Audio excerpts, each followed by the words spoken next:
സന്തോഷത്തോടു കൂടി സ്വാഗതം ചെയ്യുന്നു. 2021 സാഹിത്യ അക്കാദമി അവാർഡ് ജേതാവായ, വരികളിലൂടെ വിസ്മയിപ്പിക്കുന്ന കവിയായ പ്രിയപ്പെട്ട ഒ പി സുരേഷ് സാറിനെ വളരെ സന്തോഷത്തോടു കൂടി സ്വാഗതം ചെയ്യുന്നു. എഴുത്തുകാരനായ നമ്മുടെ പ്രിയപ്പെട്ട എഴുത്തുകാരൻ ബാലകൃഷ്ണൻ ഒളറുട്ടർ, അദ്ദേഹത്തെയും വളരെ സന്തോഷത്തോടു കൂടി സ്വാഗതം ചെയ്യുന്നു.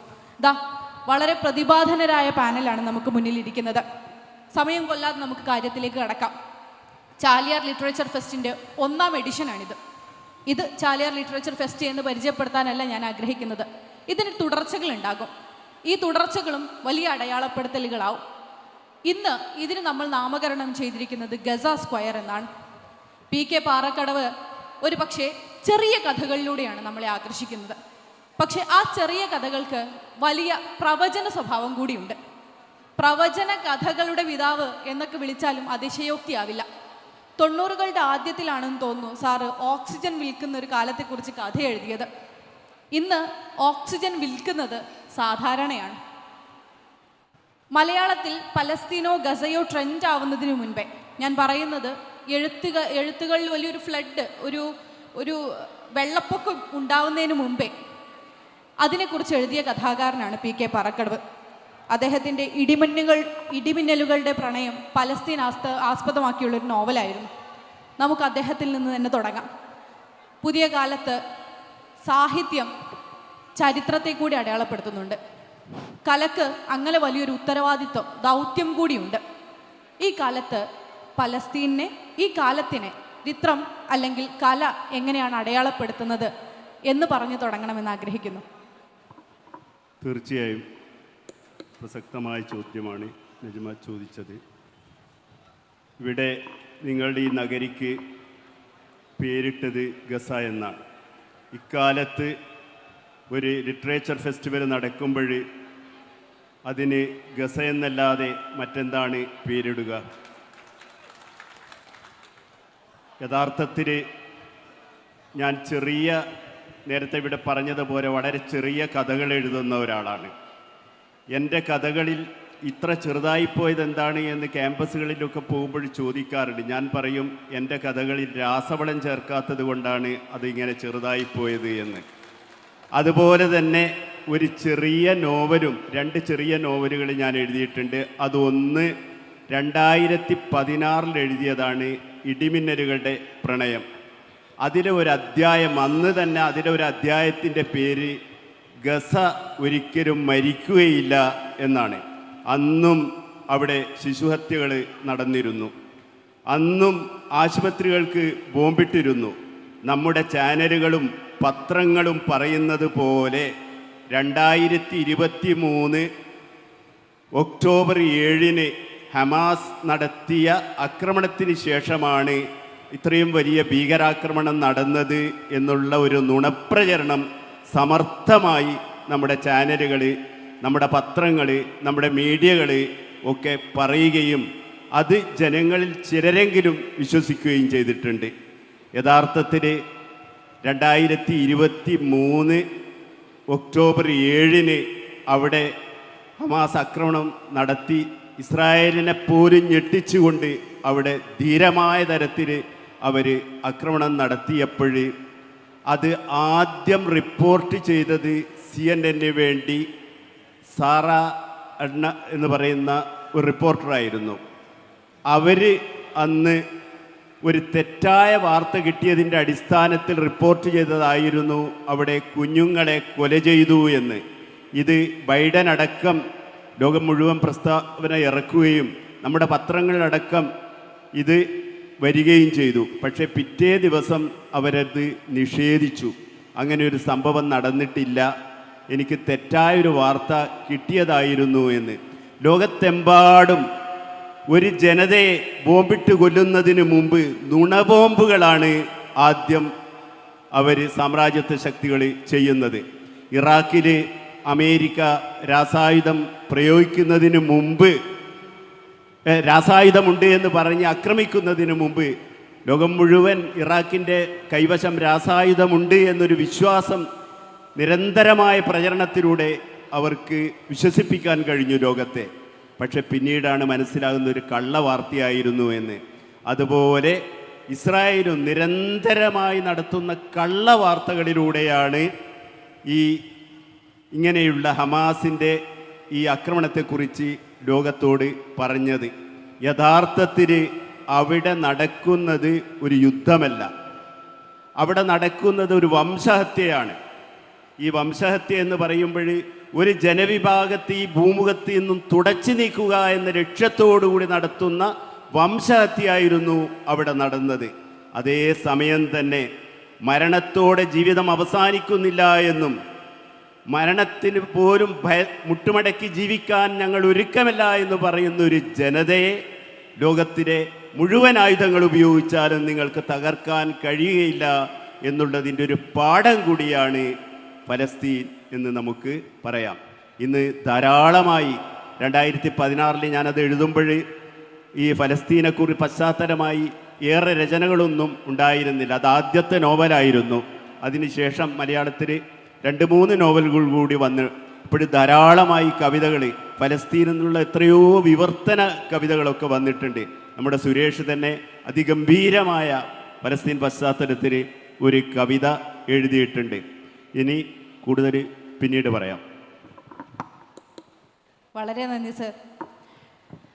അദ്ദേഹം പറഞ്ഞത് വളരെ പ്രസക്തമാണ്. ഒരു സാമ്രാജ്യത്വത്തിൻ്റെ ആദ്യ ആയുധം രാസായുധങ്ങളല്ല. ബോംബിനു മുമ്പേ ആദ്യം അവർ സൃഷ്ടിക്കുന്നത് നുണബോംബുകളാണ്. നുണ പ്രചരിപ്പിക്കുകയും അത് സത്യമാണെന്ന് വിശ്വസിപ്പിക്കുകയും ചെയ്യുക. അതുതന്നെയാണ് ലോകത്തെമ്പാടും ഫാസിസ്റ്റ് ശക്തികൾ ചെയ്തുകൊണ്ടിരിക്കുന്നതും. OP സുരേഷ് സാറിലേക്ക് വരികയാണ്. ഈ അടുത്ത് താജ്മഹൽ എന്ന് പറയുന്ന ഒരു കവിത ഒരുപാട് പ്രശംസക്ക് അവാർഡിന് അർഹമായി. അദ്ദേഹം അതിൽ പറയുന്നൊരു വരിയാണെന്നാണ് ഞാൻ വിശ്വസിക്കുന്നത്. സ്മാരകങ്ങൾ നിങ്ങൾക്ക് പൊളിക്കാനായേക്കാം, പക്ഷേ സ്മരണകളെ തൊടാനാവില്ല. ആവർത്തിക്കാം, സ്മാരകങ്ങൾ നിങ്ങൾക്ക് പൊളിക്കാനായേക്കാം, പക്ഷേ സ്മരണകളെ തൊടാനാവില്ല. നമ്മൾ സ്മരണകളാണ് ഉണ്ടാക്കിയെടുക്കേണ്ടതെന്ന് PK സാറും പറഞ്ഞ് അവസാനിപ്പിക്കുകയാണ്. നുണബോംബുകൾ ഉണ്ടാവുന്ന കാലത്ത്, ചരിത്രം മായ്ക്കപ്പെടുന്ന കാലത്ത് സാഹിത്യം സംസാരിക്കേണ്ടതും ധീരമായ ഈ ഭാഷയാണ്. ഗസയെക്കുറിച്ച് അദ്ദേഹം എഴുതിയ കവിത, അതിനപ്പുറത്തേക്ക് ഈ കാലത്ത് നിലപാട് പറയുന്ന സാഹിത്യം, ഇത് രണ്ടും വളരെ പ്രസക്തമാണ്. എൻ്റെ ചോദ്യം, വളരെ സേഫായിട്ടുള്ളൊരു പൊസിഷനിലിരിക്കാനും അവാർഡുകൾ ഏറ്റുവാങ്ങാനും അല്ലെങ്കിൽ ഭരണകൂടത്തിൻ്റെ തലോടൽ ഏറ്റുവാങ്ങാനും ഒക്കെ സാഹിത്യകാരന്മാർ വരെ ആഗ്രഹിക്കുന്ന കാലത്ത് ധൈര്യസമേതം പൊളിറ്റിക്കലായിട്ട് സാഹിത്യം സംസാരിക്കുക എന്ന് പറയുന്നത് എത്രമാത്രം ദുഷ്കരമാണ്, അങ്ങനെയൊന്നുണ്ടോ എന്നത് തന്നെയാണ്.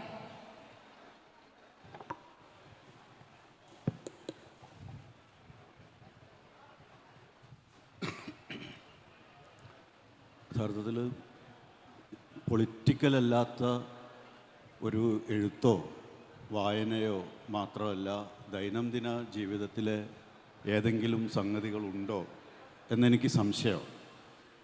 നമ്മൾ ഇടപെടുന്ന എല്ലാ കാര്യങ്ങളിലും അറിഞ്ഞോ അറിയാതെയോ പ്രവർത്തിച്ചു കൊണ്ടിരിക്കുന്ന ഒരു പ്രക്രിയയ്ക്കാണ് നമ്മൾ പൊളിറ്റിക്സ് എന്ന് പറയുന്നത്. അത് തെരുവിലൂടെ മുദ്രാവാക്യം വിളിച്ചു പോകുന്ന ഒരു ജാഥയോ പരസ്പരം എതിരിടുന്ന രാഷ്ട്രീയ കക്ഷികൾ തമ്മിലുള്ള അടിപിടിയോ തെരഞ്ഞെടുപ്പ് മത്സരങ്ങളോ മാത്രമല്ല, ഒരു വ്യക്തിയുടെ ജീവിതത്തിൽ ആകമാനം വ്യാപിച്ചു കിടക്കുന്ന, അയാൾ ധരിക്കുന്ന വസ്ത്രത്തിൽ, കഴിക്കുന്ന ഭക്ഷണത്തിൽ, ആചരിക്കുന്ന സ്വഭാവങ്ങളിൽ, പെരുമാറുന്ന വ്യക്തികളിലൊക്കെ രാഷ്ട്രീയമുണ്ട് എന്ന് നമ്മുടെ ദൈനംദിന ജീവിതം നിരന്തരം നമ്മളെ ഓർമ്മപ്പെടുത്തിക്കൊണ്ടിരിക്കുന്ന ഒരു കാലത്തു കൂടിയാണ് നമ്മൾ ജീവിച്ചുകൊണ്ടിരിക്കുന്നത്.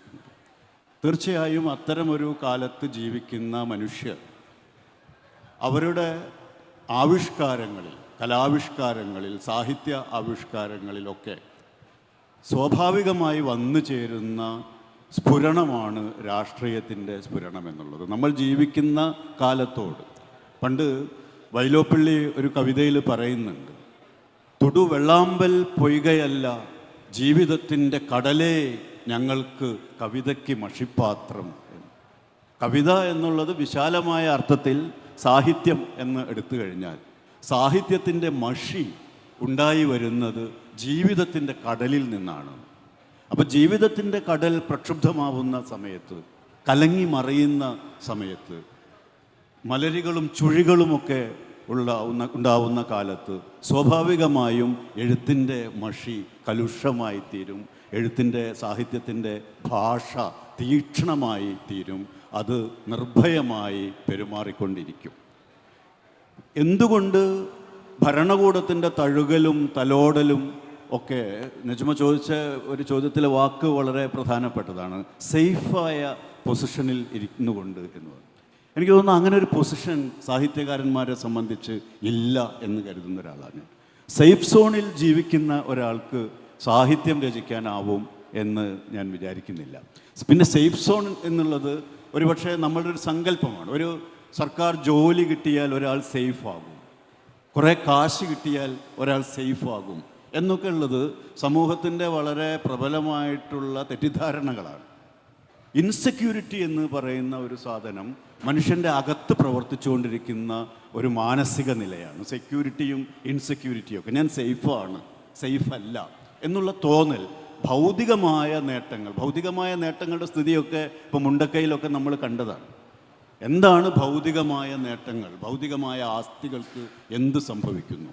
അപ്പോൾ അതിനൊക്കെ അപ്പുറത്ത് വൈകാരികമായി ഒരു മനുഷ്യൻ സുരക്ഷിതമാവുക എന്നുള്ളത് വളരെ പ്രധാനപ്പെട്ട ഒരു സംഗതിയാണ്. വൈകാരികമായ മനുഷ്യൻ്റെ അസ്വസ്ഥതകളും അരക്ഷിതാവസ്ഥകളുമാണ് ഒരാളെ സാഹിത്യത്തിലേക്ക്, എഴുത്തിലേക്ക് ഒക്കെ നയിച്ചുകൊണ്ടിരിക്കുന്ന ഒരു ഘടകം എന്ന് ഞാൻ വിചാരിച്ചുകൊണ്ടിരിക്കുക.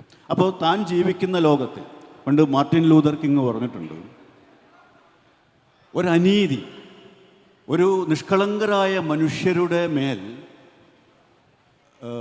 കുറ്റവാളികളായ മനുഷ്യർ, ചീത്ത മനുഷ്യർ നടത്തുന്ന ആക്രമണത്തെക്കാൾ ഭയപ്പെടേണ്ടത് ആ ചീത്ത മനുഷ്യർ നടത്തുന്ന പീഡനത്തിനെതിരെ, അനീതിക്കെതിരെ നല്ലവരായ മനുഷ്യർ നിശബ്ദത പാലിക്കുന്നതിനെയാണ് നമ്മൾ ഭയപ്പെടേണ്ടത് എന്ന് പറയുന്നുണ്ട്. അതാണ് നമ്മുടെ സമൂഹത്തിൻ്റെ ഒരവസ്ഥ.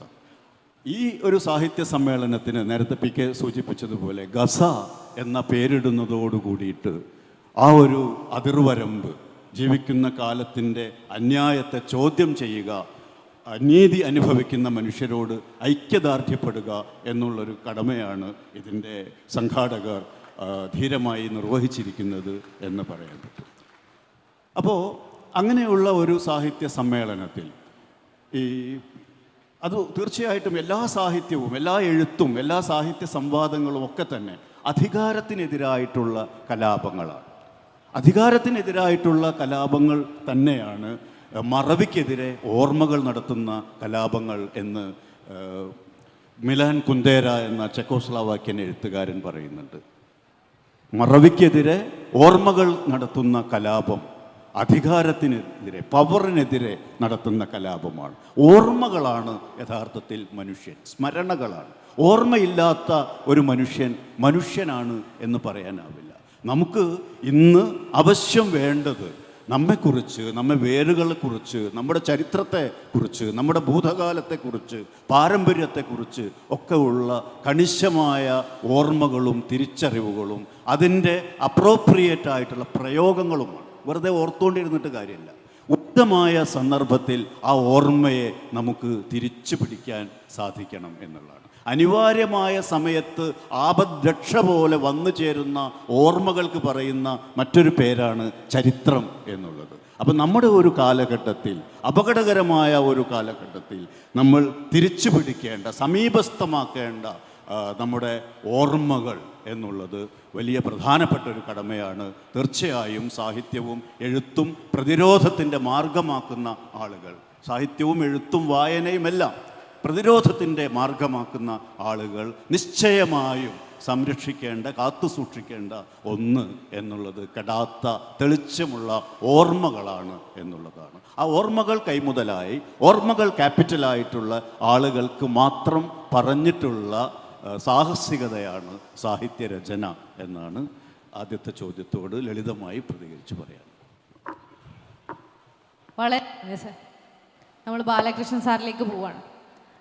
അതിനു മുമ്പ് അദ്ദേഹം പറഞ്ഞത്, വളരെ ലളിതമായി പറഞ്ഞത്, ആഴമുള്ള ആശയമാണ്. രാഷ്ട്രീയം സംസാരിക്കാതെ സാഹിത്യം ഉണ്ടാവുന്നില്ല എന്ന്. സാഹിത്യം എപ്പോഴും നമ്മളെക്കുറിച്ച് സംസാരിക്കുമെന്ന്. നമ്മളിരിക്കുന്നത് ചാലിയാറിൻ്റെ തീരത്താണല്ലോ. ചാലിയാറിനെ അനുഭവിച്ച് വളർന്ന ഒരാളാണ് താങ്കളും എന്ന് ഞാൻ മനസ്സിലാക്കുന്നു. നമ്മൾ ഇവിടെ തന്നെ ഈ വേദിയിൽ തന്നെ നമുക്ക് സദസ്സിൽ തന്നെ കാണാനാവുന്നുണ്ട് ഈ നാട് എന്താണ് എന്ന്. ഇവിടെ ഫുട്ബോളിനെ അനുസ്മരിപ്പിക്കുന്നുണ്ട്, കായിക പ്രേമത്തെ അനുസ്മരിപ്പിക്കുന്നുണ്ട്, ഈ നാടിൻ്റെ സ്വച്ഛതയെ ഇതിൻ്റെ ഒരു ശാന്തതയെ നമ്മളെ ഓർമ്മിപ്പിക്കുന്നുണ്ട്. ചാലിയാർ അങ്ങനെയാണെന്ന് തോന്നുന്നു. ആ നദി ഒരു പക്ഷേ ശാന്തതയാണ് തരുന്നത്, സ്നേഹമാണ് തരുന്നത്. ഒരു പക്ഷേ ചില സന്ദർഭങ്ങളിൽ നമുക്ക് പൊരുതാനുള്ള ശക്തി കൂടിയാണ് തരുന്നത്. ഇവിടെ നിന്ന് വളർന്ന് സാഹിത്യത്തിൽ അഭിനമിക്കുന്ന ഒരു മനുഷ്യൻ എന്ന നിലയിൽ, ഒരു എഴുത്തുകാരൻ എന്ന നിലയിൽ, ഒരു നാട് എങ്ങനെയാണ് ഒരു എഴുത്തുകാരനിൽ പ്രതിഫലിക്കുന്നത്? പ്രത്യേകിച്ച് ഈ പറഞ്ഞ കണക്കെ മനോഹരമായൊരു നാട്, മനോഹരമായൊരു നദീ സംസ്കാരം എങ്ങനെയാണ് ഒരു എഴുത്തുകാരൻ എന്ന നിലയിൽ വ്യക്തിപരമായി താങ്കളിൽ പ്രതിഫലിച്ചിട്ടുള്ളത്? എഴുത്തിൽ അത് എത്രമാത്രം സ്വാധീനം ചെലുത്തി എന്നറിയാൻ താല്പര്യപ്പെടുന്നു.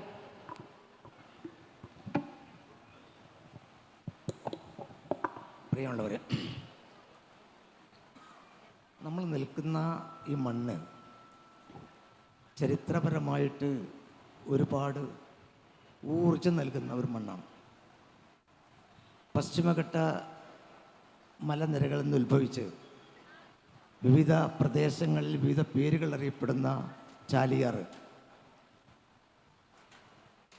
ഒരു കാലത്ത് മണന്തലക്കടവിലെത്തുമ്പോൾ അതിൻ്റെ നിറം മാറുന്ന ഒരു കാഴ്ച നമ്മൾ കണ്ടതാണ്. ഒരു പക്ഷേ പോരാട്ടം എന്ന് പറയുന്നത് ഒരു കാലത്തെങ്കിലും വിജയിക്കും എന്നുള്ളത് തെളിയിച്ച ഒരു മണ്ണിലാണ് നമ്മൾ നിൽക്കുന്നത്. നമ്മൾ വളരെ പ്രധാനപ്പെട്ട ഒരു വ്യക്തിയെ ഓർക്കുമ്പോൾ ഒരിക്കലും നമ്മൾ മറന്നുകൂടാൻ പാടില്ലാത്ത വ്യക്തി എന്ന് പറയുന്നത് കെ റഹ്മാൻ സാഹിബിനെയാണ്. ഒരു പക്ഷേ മലപ്പുറം ജില്ലയെ, വാഴക്കാടിനെ, മാവൂരിനെ, പ്രാന്തപ്രദേശങ്ങളെ സാമ്പത്തികമായിട്ട് ഒരുപാട് മാറ്റങ്ങൾക്ക് നിദാനമായ ഗോളിയോ റയോൺസ്, ഒരു പക്ഷെ അതിലുപരി ലക്ഷക്കണക്കിന് ആളുകളുടെ ജീവൻ അപകടകരമാവുന്നു എന്ന ഘട്ടത്തിൽ അതിനെ ഉന്മൂലനം ചെയ്യാൻ സാധിച്ചു എന്നുള്ള ചരിത്രപരമായ മണ്ണ് എന്ന് ഞാൻ പറയുന്നത് അതുകൊണ്ടാണ്. ആ ചരിത്ര പ്രശ്നത്തിൽ നിന്നുകൊണ്ടാണ് ചാലിയാറിൻ്റെ പ്രദേശത്തൂടെ നിലമ്പൂർ മുതൽ ബേപ്പൂർ വരെയുള്ള ഇടങ്ങളിലൊക്കെ തന്നെ ഒരുപാട് സാഹിത്യകാരന്മാർ ചാലിയാറിൻ്റെ വെള്ളവും മണ്ണും ശ്വസിച്ചുകൊണ്ട് നിലനിന്നിട്ടുണ്ട്. ഒരു പക്ഷേ എഴുത്തുകാരനെ സൃഷ്ടിക്കുന്നത്, എഴുത്തുകാരൻ എല്ലാ കാലത്തും ഒപ്പി പറഞ്ഞതുപോലെ എഴുത്തുകാരൻ എക്കാലത്തും പ്രതിപക്ഷത്തായിരിക്കും. പ്രതിപക്ഷത്ത് നിൽക്കുന്ന ഒരാളാണ് എഴുത്തുകാരൻ എന്ന് പറയുന്നത്. അതുകൊണ്ട് തന്നെ പോരാട്ടങ്ങളുടെ എഴുത്തുകാരൻ്റെ എഴുത്ത് ഒരു പക്ഷേ ഇന്നല്ലെങ്കിൽ നാളെ ഒരു പക്ഷേ മാറ്റങ്ങൾക്ക് നിദാനമാകുന്നതാണ്. ഭാവി ഭാരതത്തിൻ്റെ ഭാവനയെ വരൂ, ചത്ത ജീവിതങ്ങളെ കൊത്തി മൂടുവാൻ കൈക്കോട്ടുമായി എന്നാണ് എം ഗോവിന്ദൻ പറഞ്ഞത്. അത്തരത്തിലുള്ള ചരിത്ര പാശ്ചാത്യത്തിൽ നിന്നുകൊണ്ട് ഒരു എഴുത്തുകാരന് എഴുതാതിരിക്കാൻ കഴിയില്ല എന്നുള്ളതാണ് ഏറ്റവും വലിയ വസ്തുത. ഇവിടെ തന്നെ ഫർസാന ഒരുപാട് പുസ്തകങ്ങൾ പുസ്തകത്തിൽ നാടാണ്. ഒരുപാട് എഴുത്തുകാരുടെ ജന്മം നൽകിയ മണ്ണാണ് ചാലിയാർ. അതൊരു പക്ഷേ മുമ്പ് ജീവിച്ചു പോയവരുടെ ത്യാഗനിർഭരമായ പോരാട്ടങ്ങളുടെ പരിണത ഫലമായിരിക്കണം ഞാനും ഒ പി സുരേഷും അടക്കമുള്ള ആളുകളൊക്കെ തന്നെ ഇവിടെ എഴുത്തുകാരായി മാറിയത് എന്നെനിക്ക് തോന്നുന്നു. നമ്മളെ ജനിച്ച മണ്ണിൽ നിന്ന് വേറിട്ട് ഒരു ജീവിതം എഴുത്തുകാരനില്ല എന്നുള്ളതാണ്. വേറെ എന്തുകൊണ്ടാകും? അതാണ് ഒരു മണ്ണിൻ്റെ വളമാണ്, സംസ്കാരമാണ്, അവിടുത്തെ സ്നേഹമാണ്, അയൽക്കൂട്ടമാണ്, ഓർമ്മകളാണ് എഴുത്തുകാരൻ സൃഷ്ടിക്കുന്നത്. ഇന്ന് അനുഭവങ്ങളില്ലാതെ ഓർമ്മകളിൽ അഭിരമിച്ച തലമുറയും കഴിഞ്ഞ് ഓർമ്മകൾ പോലും ഇല്ലാതായിക്കൊണ്ടിരിക്കുന്ന ഒരു വർത്തമാന കാലഘട്ടത്തിലാണ് നാം ജീവിക്കുന്നത്. ഓർമ്മകൾ ഇല്ല എന്ന് പറഞ്ഞാൽ മനുഷ്യൻ മരിച്ചു എന്നർത്ഥം. ഓർമ്മകളാണ് മനുഷ്യനെ മുന്നോട്ട് നയിക്കുന്നത്. ഒരു സമൂഹത്തിൻ്റെ, ഒരു രാജ്യത്തിൻ്റെ ഒക്കെ തന്നെ നിലനിൽപ്പിന് ഏറ്റവും കൂടുതൽ ഇപ്പോൾ ഗസയെക്കുറിച്ച് പറയുമ്പോൾ ഞാൻ ഈ അടുത്ത കാലത്ത് നൈറ്റ് ആൻഡ് ഫോഗ് എന്നുള്ള ഒരു ചെറിയ ഡോക്യുമെൻ്റ് ഉണ്ട്. 20 മിനിറ്റ് മാത്രം നിൽക്കുന്ന ഡോക്യുമെൻ്ററിയാണ്. ഒരു പക്ഷേ 20 മിനിറ്റ് മാത്രം നിൽക്കുന്ന ആ ഡോക്യുമെൻ്ററി നൈറ്റ് ആൻഡ് ഫോഗ് ഹിറ്റ്ലറുടെ ക്രൂരമായ ഭരണയത്തിൻ്റെ ഏറ്റവും നിദാനമായ ഒരു ഡോക്യുമെൻ്റാണ് നൈറ്റ് ആൻഡ് ഫോഗ്.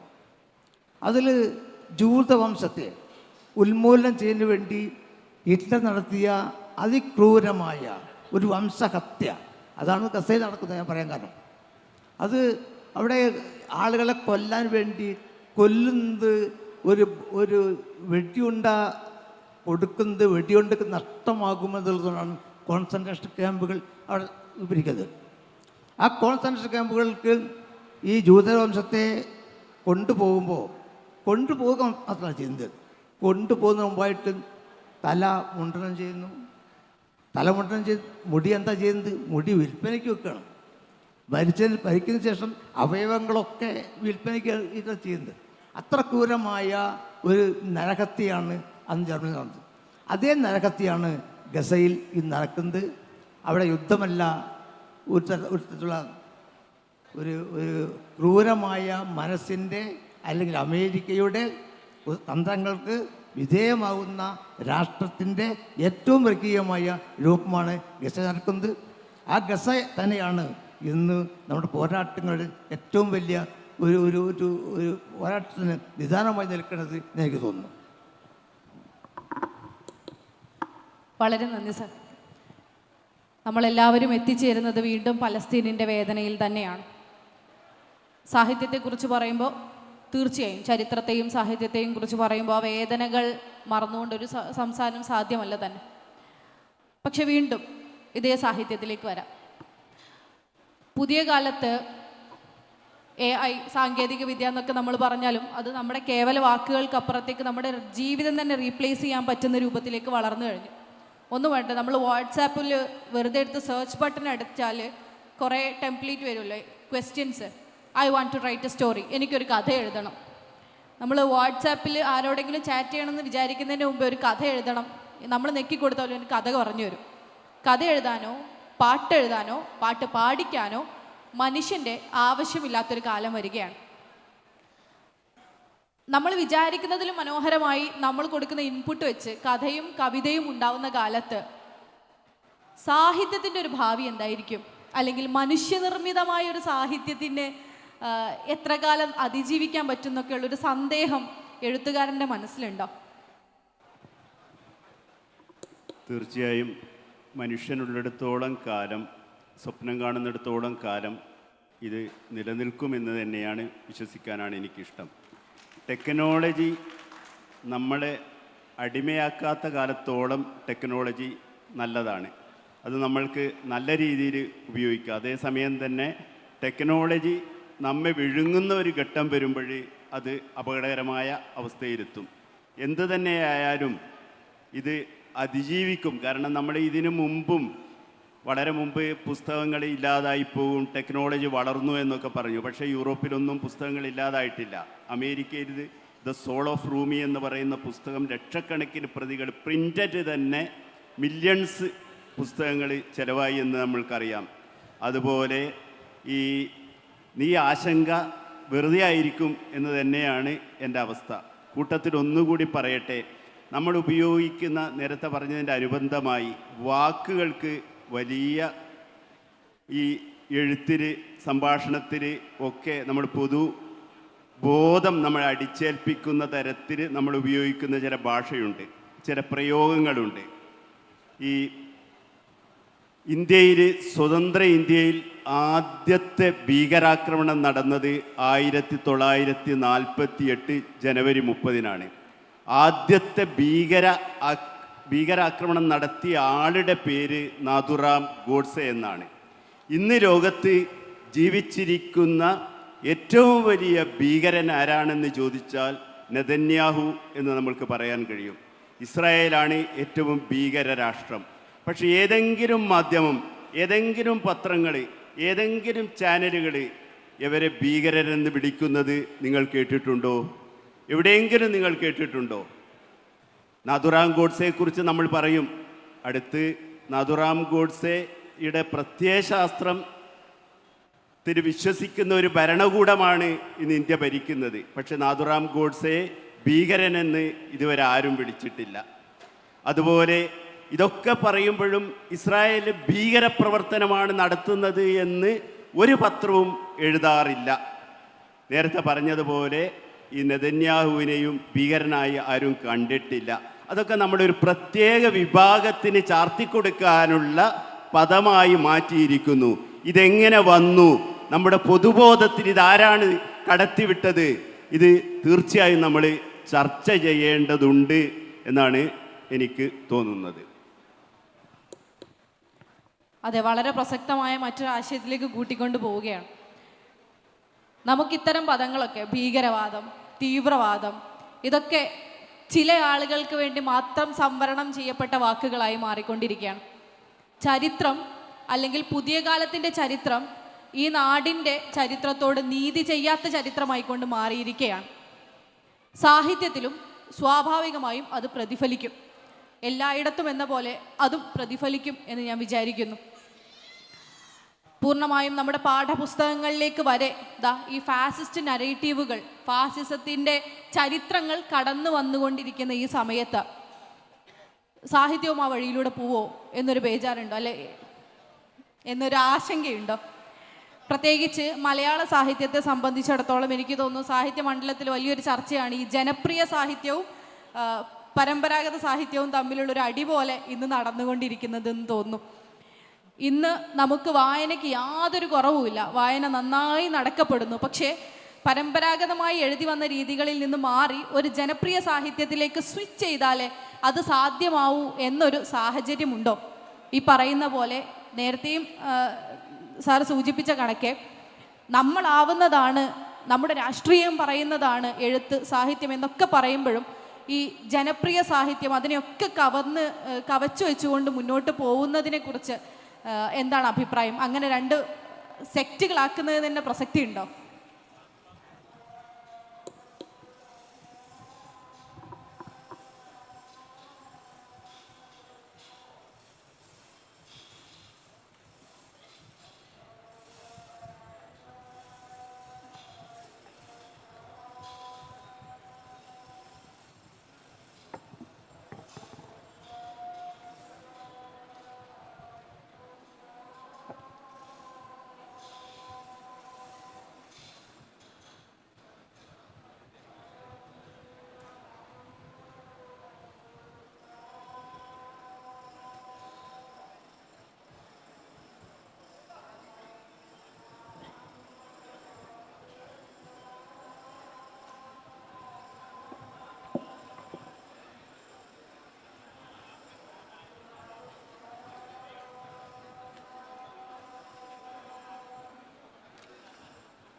എനിക്ക് തോന്നുന്നത് മറ്റെല്ലാ മേഖലകളും എന്നതുപോലെ സാഹിത്യവും ഈ കാലത്ത് വല്ലാണ്ട് വിപണി കേന്ദ്രീകൃതമായി മാറിക്കൊണ്ടിരിക്കുകയാണെന്നുള്ളത്.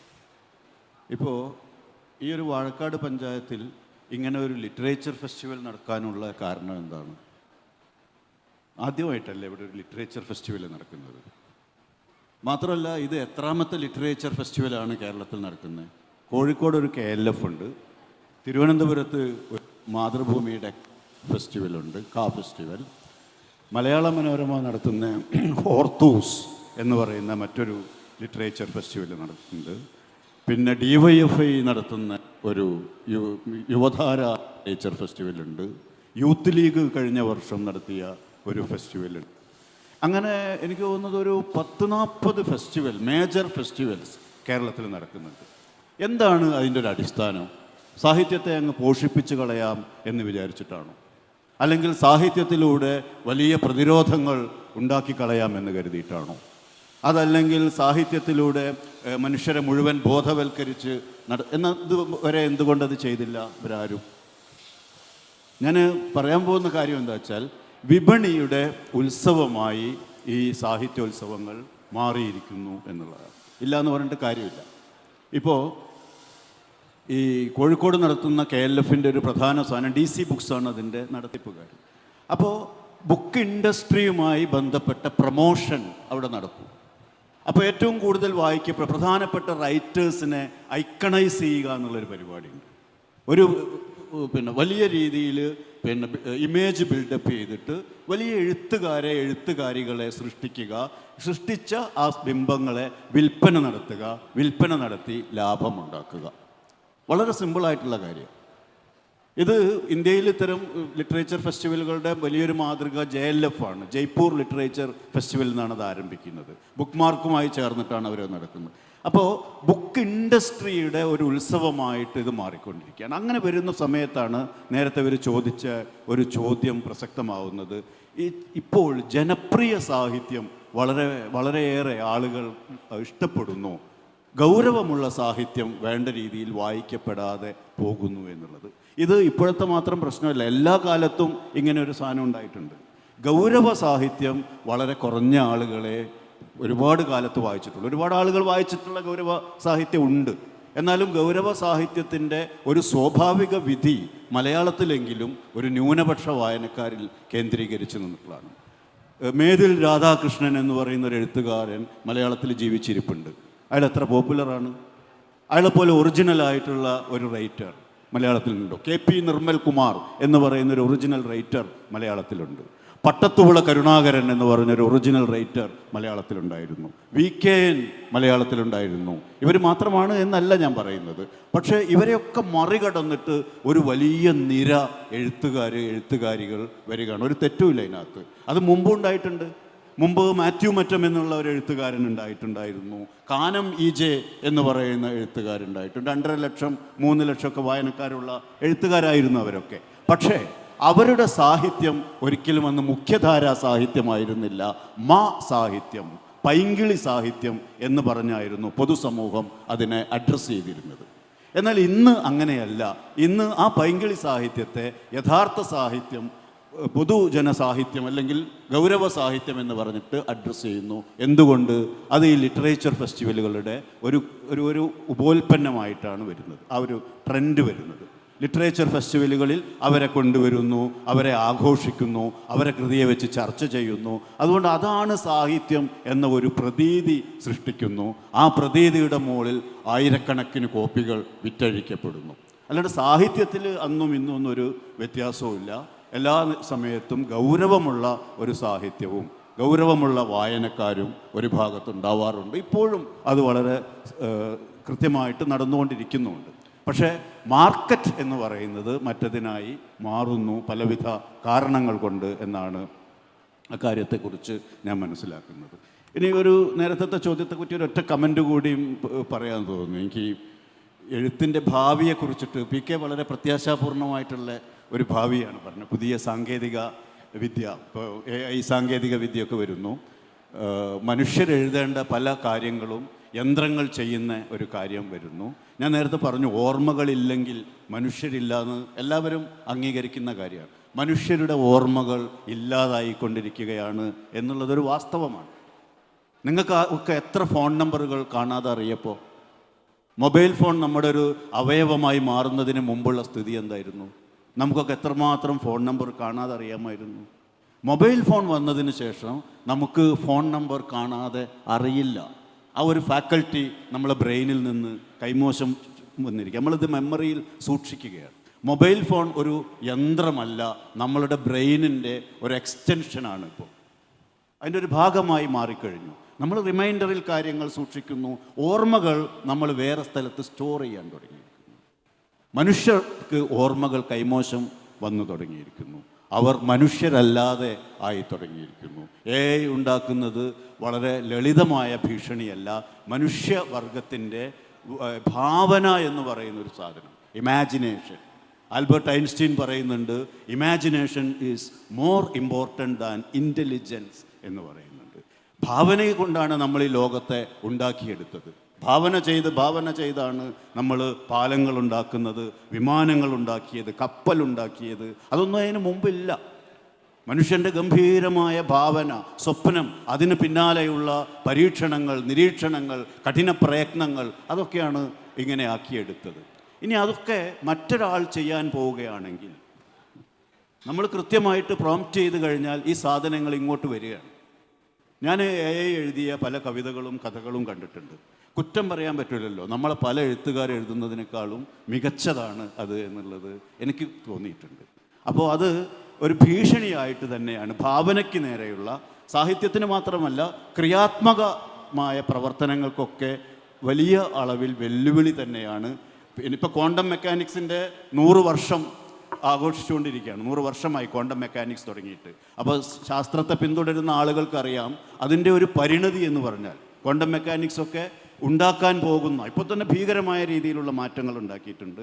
അത് ഭാവനയുടെ ലോകത്ത് പ്രവർത്തിക്കാൻ തുടങ്ങിയിരിക്കുന്നു. അത് പ്രവർത്തിച്ചാൽ സംഭവിക്കുന്ന അത്ഭുതങ്ങൾ മനുഷ്യനെ അപ്രസക്തമാക്കുന്ന, മനുഷ്യൻ്റെ പല ഫാക്കൽറ്റികളെയും അപ്രസക്തമാക്കുന്നതായിരിക്കും എന്ന് കരുതാൻ ഇഷ്ടപ്പെടുന്ന ഒരാളാണ് ഞാൻ. PK പറവക്കട സാറിനൊന്ന് കൂട്ടിച്ചേർക്കാനുണ്ട്, അത് കേൾക്കാൻ ആഗ്രഹിക്കുന്നു. ചെറിയ ഒരു വിയോജിപ്പ് ഈ മാർക്കറ്റിംഗ്, ഈ പുതിയ എഴുത്തുകാരെ ഈ ലിറ്ററേച്ചർ ഫെസ്റ്റിവലിനെ കുറിച്ച് പറഞ്ഞതിൽ എനിക്കുണ്ട്. ഒന്ന്, ലിറ്ററേച്ചർ ഫെസ്റ്റിവലിനുള്ള ഏറ്റവും വലിയ ഒരു അഡ്വാൻറ്റേജായി ഞാൻ കാണുന്നത് നമ്മുടെ പുതിയ ചെറുപ്പക്കാർ ധാരാളമായി വരുന്നു എന്നുള്ളതാണ്. വിദ്യാർത്ഥികൾ പ്രത്യേകിച്ചും വരുന്നു. പിന്നെ കൂടുതൽ എഴുത്തുകാരുണ്ടാവുന്നു, കൂടുതൽ മാർക്കറ്റ് ചെയ്യപ്പെടുന്നു. അതൊക്കെ വലിയ കുറ്റമായി ഞാൻ കാണുന്നില്ല. ഒരു എഴുത്തുകാരൻ ആഘോഷിക്കപ്പെടുന്നു, മാർക്കറ്റ് ചെയ്യുന്നു, കൂടുതൽ പിന്നെ ആഘോഷിക്കപ്പെടുന്നത് കുറ്റമാണെങ്കിൽ ലോകത്ത് ഏറ്റവും കൂടുതൽ ആഘോഷിക്കപ്പെട്ട എഴുത്തുകാരൻ ഗബ്രിയേൽ ഗാർസിയ മാർക്കേസാണ്. മാർക്കേസിൻ്റെ പുസ്തകം വരുമ്പോൾ ജനങ്ങൾ ക്യൂ നിൽക്കുമായിരുന്നു. ബുക്ക് സ്റ്റാളിൻ്റെ മുന്നിൽ വലിയ നീണ്ട ക്യൂ ഉണ്ടാകുമായിരുന്നു. അതൊരു തെറ്റല്ല. നമ്മൾ പൊതുവേ തന്നെ നമ്മൾക്ക് പ്രായമാകുമ്പോൾ പറയുന്ന ഒന്നുണ്ട്, ഇപ്പോഴുള്ളതൊന്നും ശരിയല്ല എന്നുള്ളത്. അതിൻ്റെ ഒരു ഭാഗം തന്നെ മാർക്കറ്റിംഗ്. എന്തുകൊണ്ടൊരു പുതിയ സിനിമ വന്നാൽ നിങ്ങൾ അതിൻ്റെ സംവിധായകന്, തിരക്കഥാകൃത്ത്, നടൻ അവരൊക്കെ വന്ന് ആ സിനിമ കാണാൻ വേണ്ടി കൃത്യമായിട്ട് അഭ്യർത്ഥിക്കും, അത് മാർക്കറ്റ് ചെയ്യും. അത് തെറ്റല്ല. ഒരു എഴുത്തുകാരൻ ഒരർത്ഥത്തിൽ ഒരു മാർക്കറ്റിംഗ് ചെയ്യുന്നുണ്ടെങ്കിൽ അതും തെറ്റല്ല എന്ന് വിശ്വസിക്കുന്ന ഒരാളാണ് ഞാൻ. ഈ വരുന്നത് കൊണ്ട് ഈ കാലം തീരുമാനിക്കും നല്ല എഴുത്തോ അല്ലേ എന്നുള്ളത്. പക്ഷേ ഇന്നത്തെ സാധ്യതകൾ ഈ പുതിയ ടെക്നോളജി ഉപയോഗിച്ച് ഒരു എഴുത്തിന് കൂടുതൽ മാർക്കറ്റ് ചെയ്യുന്നുണ്ടെങ്കിൽ അത് ഒരു വലിയ തെറ്റായി എന്ന് കരുതുന്നില്ല. MT തന്നെ ഒരിക്കൽ പറഞ്ഞിട്ടുണ്ട്, കൂടുതൽ വായിക്കപ്പെടുന്നത് എന്തോ ഒരു മഹാ അപരാധമാണെന്ന് നമ്മൾ വിശ്വസിക്കുന്നുണ്ട് എന്ന്. ഒരാൾ ഒരു പുസ്തകം കൂടുതൽ പോവുകയും അത് സാഹിത്യമൂല്യം എന്തുകൊണ്ടെന്ന് നമുക്ക് ചർച്ച ചെയ്യാം. പക്ഷെ അയാളൊരു കുറ്റവാളിയെപ്പോലെ പതുങ്ങി നിൽക്കേണ്ടി വരുന്ന ഒരു ഗതികേട് നമ്മൾക്ക് വരരുത്. കാരണം വായിക്കാൻ വേണ്ടി തന്നെയാണ് എഴുതുന്നത്. മാർക്കേസ്, ഞാൻ പറഞ്ഞ മാർക്കേസിൻ്റെ മോശം കൃതിയല്ല, വലിയ മഹത്തായ ലോകം വാഴ്ത്തിയ കൃതികളാണ്. അതിന് എത്രമാത്രം വായിക്കപ്പെടുന്നുണ്ട്. വായിക്കപ്പെടുന്നത് ഒരു കുറ്റമല്ല, തീരെ വായിക്കപ്പെടാത്തത് ഒരു മേന്മയുമല്ല. വായിക്കപ്പെടാത്ത പുസ്തകവും ധാരാളമായി വായിക്കപ്പെടുന്ന പുസ്തകവും നല്ല പുസ്തകങ്ങളിലുണ്ടാവും. പക്ഷെ നമ്മളതെന്ത് ചെയ്തിരിക്കുന്നു, ഈ മാർക്കറ്റ് ചെയ്യുന്നത് വലിയ ഒരു മഹാ അപരാധമാണ്. ഒരു പുസ്തകം ഇറങ്ങിക്കഴിഞ്ഞാൽ അതൊരു പ്രൊഡക്റ്റാണെങ്കിൽ തീർച്ചയായും മാർക്കറ്റ് ചെയ്യുന്നതിൽ ഒരു തെറ്റില്ല എന്നാണ് എൻ്റെ വിശ്വാസം. അത് സിനിമക്കാരന് ചെയ്യാം, എഴുത്തുകാരന് ചെയ്യാൻ പറ്റില്ല. എല്ലാവരും എഴുത്തുകാരാകുന്നു എന്നൊരു മഹാ അപരാധമായി പറയാറുണ്ട്. എല്ലാവരും കഞ്ചാവ് ഉപയോഗിക്കുന്നു എന്ന് പറഞ്ഞാൽ നമ്മൾക്കതൊരു മഹാപരാധമായി കാണാം. എല്ലാവരും എഴുതുന്നു എന്നുള്ളത് എങ്ങനെയാണ് ഒരു മഹാപരാധമായി കാണുക? തീർച്ചയായും നമ്മൾ അവസാന ചോദ്യത്തിലേക്ക് പോവുകയാണ്. നമുക്കൊരു ഓഡിയൻസ് ഇൻട്രാക്ഷന് ഒരു 10 മിനിറ്റ് കൂടി കൊടുക്കേണ്ടതുണ്ട്. നമ്മുടെ സമയം അവസാനിക്കുകയാണ്. ബാലകൃഷ്ണൻ സാറിനോടുള്ള ചോദ്യം വളരെ സിമ്പിളാണ്, യോജിപ്പോ വിയോജിപ്പോ? ഒരു വലിയ ചർച്ച ഉണ്ടാവുന്നുണ്ട്. ഒരു പുസ്തകം വിറ്റഴിക്കപ്പെടണമെങ്കിൽ ഇൻസ്റ്റഗ്രാമിൽ സെലിബ്രിറ്റി ആവണം എന്നുള്ളത്. ഏറ്റവും വലിയ മാർക്കറ്റ് പ്ലേസ് ഇൻസ്റ്റഗ്രാം ആവുന്നു എന്നൊക്കെയുള്ള വിയോജിപ്പുകൾ നമ്മുടെ ഇടയിലുണ്ട്. സാഹിത്യത്തിൻ്റെ സത്ത ചോർന്നു പോകുന്നുണ്ടോ, അല്ലെങ്കിൽ ഈ കാലത്ത് എന്ന് വെച്ചാൽ ജനപ്രിയമായിക്കൊണ്ടിരിക്കുന്ന കാലത്ത്, മാർക്കറ്റൈസ് ചെയ്യപ്പെട്ടുകൊണ്ടിരിക്കുന്ന കാലത്ത് സാഹിത്യത്തിൽ നിന്ന് നമ്മൾ ഇനി എന്ത് പ്രതീക്ഷിക്കണം? ഈ സമ്മേളനത്തിൻ്റെ സ്ലോഗൻ തിര, തീരം, തിരിച്ചറിവ്. ശരിക്കും നമുക്ക് അറിവ് ഇല്ലാത്തല്ല പ്രശ്നം, തിരിച്ചറിവില്ല എന്നുള്ളതാണ് പ്രശ്നം. ആ തിരിച്ചറിയുന്ന ആളുകളുടെ കൂട്ടമാണ് ഈ ഇരിക്കുന്നത് എന്നെനിക്ക് തോന്നുന്നു. ഈ ഒരു തിരിച്ചറിവാണ് നമ്മൾ കണ്ടെത്തേണ്ടത്. എഴുത്തുകാരനെന്നോ വായനക്കാരനെന്നോ രണ്ട് വിഭാഗമുണ്ട് എന്ന് ഞാൻ ഇപ്പോഴും വിശ്വസിക്കുന്നില്ല. എല്ലാവരും എഴുത്തുകാരാണ്, എല്ലാവരും വായനക്കാരും ആണ്. ഏറ്റവും ഉദാഹരണം, ഞാൻ ഒളവട്ടൂരിൻ്റെ ചരിത്രം ഞങ്ങൾ എഴുതിയിട്ടുണ്ട്. 600 പേജുള്ളൊരു ചരിത്ര പുസ്തകമാണ്. ഒളവട്ടൂരുകാരെല്ലാവരും എഴുത്തുകാരാണല്ലോ, എല്ലാവരും എഴുത്തുകാരാണ്. ഇപ്പം ഞാൻ പറഞ്ഞ അങ്ങനെ ഒരു തിരിച്ചറിവിൻ്റെ ഒരു വേർതിരിവിൻ്റെ ആവശ്യമില്ല എന്ന് തോന്നുന്നു. പിന്നെ കമ്പോളവൽക്കരണം ഒരു പക്ഷേ എഴുത്ത് വായന അവസാനിക്കുന്നില്ല. എൻ്റെ ഒറ്റ ഉദാഹരണം ഞാൻ പറയാം. നിങ്ങൾക്കറിയാം സാറാമ്മയും കേശവൻ നായരും, കേട്ടില്ലേ, വായിച്ചില്ലേ? വൈക്കം മുഹമ്മദ് ബഷീറിൻ്റെ കഥയാണ്. സാറാമ്മയും കഥാപാത്രങ്ങളാണ് സാറാമ്മയും കേശവൻ നായരും. അവർ ഒരു ഭയങ്കര പ്രണയമായിരുന്നു. 40കളിലാണ് പ്രണയം നടക്കുന്നത്. സാറാമ്മയും കേശവൻ നായരും പ്രണയം നടക്കുന്നത് 40കളിലാണ്. തീവ്രമായ പ്രണയമാണ്, എല്ലാം കൊടുക്കാനും ഉൾക്കൊള്ളാൻ കഴിയുന്ന അത്ര തീവ്രമായ പ്രണയം. അവരൊരു ചായക്കടയിൽ കയറുന്നു. ചായക്കടയിൽ കയറിയിട്ട് കേശവൻ നായർ 2 ചായ എന്ന് പറയുന്നു. ഉടനെ സാറാമ്മ പറയുന്നു, അതല്ല, 1 ചായ 1 കാപ്പി. ഇതിന് വലിയൊരു തത്വമുണ്ടായിരുന്നു, ഒരു ജനാധിപത്യം ഉണ്ട് അതിനകത്ത്, ഒരു സോഷ്യലിസം ഉണ്ട് ആ വാക്കിൽ. സാറാമ്മയ്ക്ക് സാറാമ്മയുടെ അഭിപ്രായമുണ്ട് എന്ന് വൈക്കം മുഹമ്മദ് ബഷീർ പറയാതെ പറഞ്ഞു വെക്കുകയാണ്. ഇതാണ് എഴുത്ത് എന്ന് പറയുന്നത്. അപ്പോൾ എഴുത്തൊരിക്കലും അത് നശിച്ചു പോകുന്ന ഒന്നല്ല. എഴുത്ത് നശ്വരമാണ്. അത് മാറ്റങ്ങൾക്ക് നിദാനമാണ്. എഴുത്തെന്ന് പറയുന്ന ഓർമ്മകളുടെ സമാഹാരമാണ് എഴുത്തെന്ന് പറയുന്നത്. ഓർമ്മകൾ ഉണ്ടായിരിക്കുക എന്നുള്ളതാണ് മനുഷ്യന് പറ്റിയ. ഞാൻ വീണ്ടും അതിലേക്ക് തിരിച്ചു വരുന്നു. ഓർമ്മകളില്ലാ തലമുറ എന്ന് പറയുന്നത് ആണ് നമുക്ക് ശപിക്കപ്പെടേണ്ട ഒരു വസ്തുത. ഓർമ്മകളാണ് എഴുത്ത് ഒരിക്കലും നമ്മുടെ സമൂഹത്തിൽ ഒരിക്കലും നശിക്കുന്ന ഒന്നല്ല എന്ന് മാത്രമാണ് പറയാനുള്ളത്. വളരെ നന്ദി. നമ്മൾ വീണ്ടും ഒരേ അഭിപ്രായത്തിലേക്ക് എത്തുകയാണെന്ന് തോന്നുന്നു. OP സുരേഷ് സാറിന് കൂടി ഒരു കാര്യം ആഡ് ചെയ്യാനുണ്ട്. അത് കഴിഞ്ഞ് നമുക്ക് ഓഡിയൻസിലേക്ക് പോകാം. ഒന്നുമല്ല, PK പറഞ്ഞൊരു കാര്യമുണ്ടല്ലോ, ഈ മാർക്കറ്റിംഗ് ഒരു തെറ്റല്ല. ഞാൻ മാർക്കറ്റിംഗ് തെറ്റാണ് എന്നുള്ള അഭിപ്രായം ഉള്ള ആളല്ല. ഞാൻ മാർക്കറ്റിംഗ് മേഖലയിൽ ജോലി ചെയ്ത് ജീവിച്ചിട്ടുള്ള ആളാണ്. പക്ഷേ മാർക്കറ്റിംഗ് ചെയ്യേണ്ടത് ഗുഡ് പ്രോഡക്ട്സിനെ ആയിരിക്കണം സാഹിത്യത്തിലാകുമ്പോൾ, പ്രത്യേകിച്ചും എന്നുള്ളതാണ് എൻ്റെ അഭിപ്രായം. പിന്നെ എഴുത്തുകാരനെയോ എഴുത്തുകാരിയെയോ അല്ല നമ്മൾ പ്രൊമോട്ട് ചെയ്യേണ്ടത്, എഴുത്തിനെയാണ്, പുസ്തകത്തെയാണ്. ഇപ്പോൾ മാർക്കേസിൻ്റെ പുസ്തകം ഇറങ്ങുമ്പോൾ വായനക്കാർ ക്യൂ നിന്നു, അതൊരു തെറ്റാണോ എന്ന് പാറക്കടവ് ചോദിക്കുന്നു. തെറ്റല്ല. പക്ഷേ കേരളത്തിൽ അങ്ങനെ സമീപകാലത്ത് ക്യൂ നിന്ന ഒരു എഴുത്തുകാരൻ്റെ പേര് പറയാൻ പറ്റുമെങ്കിൽ? കേരളത്തിൽ പുസ്തകം വരാൻ വേണ്ടിയിട്ട് ബുക്ക് സ്റ്റാളുകൾക്ക് മുമ്പിൽ ക്യൂ നിന്ന അനുഭവമുണ്ട്. PKക്ക് അറിയാം ആരാണ് ആ എഴുത്തുകാരൻ. മാർക്കേസിന് തുല്യമായി ആ എഴുത്തുകാരനായിരിക്കും അപ്പോൾ കേരളത്തിൽ ഉണ്ടാവുക. അഖിൽ P. ധർമ്മജൻ എന്നാണ് ആ എഴുത്തുകാരൻ്റെ പേര്. മറ്റാരുമല്ല എഴുത്തുകാരൻ. ഈ PK പറഞ്ഞ ഉദാഹരണം അനുസരിച്ച് കേരളത്തിൻ്റെ മലയാളത്തിൻ്റെ മാർക്കേസാണ് അഖിൽ P. ധർമ്മജൻ എന്ന് നമ്മൾ അംഗീകരിക്കേണ്ടി വരും. അതല്ല, നമുക്കറിയാം അഖിൽ P. ധർമ്മജൻ മോശം എഴുത്തുകാരനല്ല. അഖിൽ P. ധർമ്മജൻ നല്ല എഴുത്തുകാരനാണ്.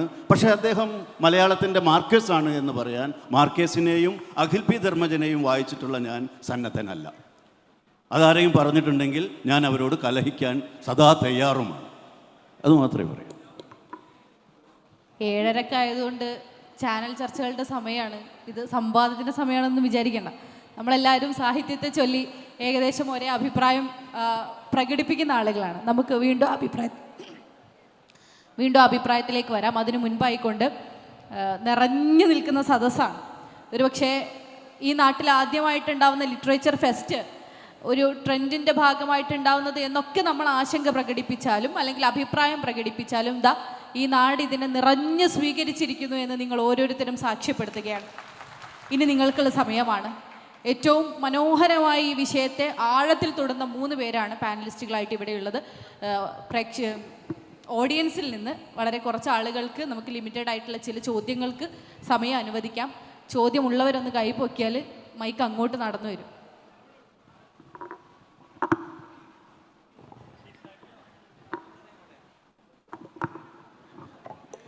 ആരോടാണ് ചോദ്യം എന്നും കൂടി ഒന്ന് സ്പെസിഫിക്കലി പറയാം. ഇരുന്ന് ചോദിച്ചാൽ മതിയോ? നിങ്ങളൊന്ന് നിന്ന ക്യാമറക്കും കൂടി കിട്ടും. പിന്നെ ചോദ്യം 3 പേര് കൊടുക്കുകയാണ് ചോദിക്കുന്നത്. ഈ സമ്മേളനത്തിൻ്റെ മുഖ്യ വിഷയം ഗസ എന്ന നഗറാണല്ലോ. ഗസയാണ് നമ്മുടെ ക്യാപ്ഷൻ. അപ്പോൾ അതിൻ്റെ അടിസ്ഥാനത്തിൽ സാഹിത്യം, ഇവിടെ എഴുത്ത്, അതിനെക്കുറിച്ച് നോവല്, കഥ, ഇതൊക്കെ പറഞ്ഞു വിശദീകരിക്കുകയുണ്ടായി. ഇന്ന് കേരളം അഭിമുഖീകരിക്കുന്ന സങ്കീർണമായ ഒരുപാട് പ്രശ്നങ്ങളുണ്ട്. ഈ പ്രശ്നങ്ങളെ അഡ്രസ്സ് ചെയ്യുന്നതിൽ സാഹിത്യകാരന്മാർ അല്പം അമാന്തിച്ചു നിൽക്കുന്നുണ്ടോ എന്ന ഒരു സംശയമുണ്ട്. എഴുത്തുകളിലൂടെ ജനങ്ങളെ പ്രചോദിപ്പിക്കേണ്ട, സ്വാധീനിക്കേണ്ട ഒരുപാട് ഘടകങ്ങൾ ഉണ്ടായിട്ട് പോലും കേരളം ഇന്ന് അഭിമുഖീകരിക്കുന്ന സാമൂഹികപരമായ ഒട്ടനവധി പ്രശ്നങ്ങളുണ്ട്. നവമാധ്യമങ്ങളിലൂടെ നമ്മളെല്ലാതും അറിയുന്നവരാണ്. ഇതിനെ പ്രതിരോധിക്കുന്നതിൽ സാഹിത്യകാരന്മാർ ഒരു അമാന്തം കാണിക്കുന്നുണ്ട് എന്ന ഒരു സംശയമുണ്ട്. അതിനെക്കുറിച്ച് നിങ്ങൾക്ക് 3 പേർക്കുമുള്ള അഭിപ്രായമാണ്. സോറി, PK പാറക്കാർ സാറ് പറഞ്ഞാൽ മതി അതിനുത്തരം. കേരളത്തെ മാത്രമല്ല, അതിന് ഉപരിയായി നമ്മൾ ഏറ്റവും കൂടുതൽ ഭയപ്പെടേണ്ട ഒരു അവസ്ഥ ഇന്ത്യൻ അവസ്ഥയാണ്. കാരണം കേരളത്തിൽ ഇടതായാലും വലതായാലും ആരായിരുന്നാലും അവസാനം വിഴുങ്ങുക വലിയൊരു ഫാസിസ്റ്റ് കക്ഷിയാണ്. ED അയച്ച് അല്ലെങ്കിൽ CBI അയച്ച് അവർക്ക് ഇഷ്ടമില്ലാത്തവരെയൊക്കെ ജയിലിലാക്കും. ഏറ്റവും വലിയ ഇത് കാണുന്നത് നരേന്ദ്രമോദിയുടെ ഭരണം തന്നെയാണ്. കാരണം ആരെയും ജയിലിലാക്കും, ആരെ കാരണമില്ലാതെ മീഡിയ അയക്കും. നമ്മൾ ഒരു കക്ഷി മാറി വേറൊരു കക്ഷി അധികാരത്തിൽ വരുന്നതിൻ്റെ ഒരു ചെറിയ ഇതിലൊതുങ്ങി നിൽക്കാതെ അതിനേക്കാൾ ഉപരിയായ ഒരു വലിയ വിപത്താണ് ഇന്ത്യയിലുള്ളത് എന്ന് എഴുത്തുകാർ മനസ്സിലാക്കണമെന്നാണ് എൻ്റെ ഒരു പക്ഷം. കാരണം നിങ്ങൾ ഏത് സമയം നിങ്ങളുടെ പേര് നോക്കി നിങ്ങളെ ജയിലിലാക്കുക. നിങ്ങൾ ഉത്തർപ്രദേശിലൊക്കെ നിങ്ങളൊരു ചോദ്യം ചോദിച്ചാൽ, നിങ്ങൾ അനിഷ്ടകരമായ ഒന്ന് ചെയ്താൽ നിങ്ങളുടെ വീട് ബുൾഡോസർ വെച്ച് നശിപ്പിച്ചേക്കും. അങ്ങനെയുള്ളൊരവസ്ഥ, വിദ്വേഷത്തിൻ്റെ ഒരു വിഭാഗം എല്ലാതരം ഈ ഹിറ്റ്ലറുടെ കാലത്ത് നടന്ന പോലെ വിദ്വേഷ പ്രചരണങ്ങൾ നടക്കുന്നൊരു കാലം. അപ്പോൾ അതിനെതിരെയൊക്കെ എഴുത്തുകാർ പ്രതികരിക്കണം. ഇത് കക്ഷി രാഷ്ട്രീയത്തിന് അതീതമായൊരു രാഷ്ട്രീയം, എല്ലാതരം ഫാഷിസത്തിനും എതിരായി നിൽക്കുന്ന ഒരു സമീപനം. ഞാൻ തന്നെ എഴുതിയ ഒരു ചെറിയ കഥയുണ്ട്, അത് വായിക്കാം. ചിറകുകൾ തത്തക്കൂട് പോലെ മനുഷ്യക്കൂടുമുണ്ട്. ഭരണാധികാരികൾ എത്ര മനുഷ്യരെയാണ് ചിറകുകൾ എരിഞ്ഞ് കൂട്ടിലിട്ട് പാലും പഴവും നൽകി വളർത്തുന്നത്. അവർ ചിറകടിക്കുന്നേയില്ല. പക്ഷേ ഇങ്ങനെ ചിറകടിക്കാതെ പ്രതികരിക്കാതെ നിൽക്കുന്ന എഴുത്തുകാരെ 4 ചരിത്ര ചൂട്ടയിലെറിയും.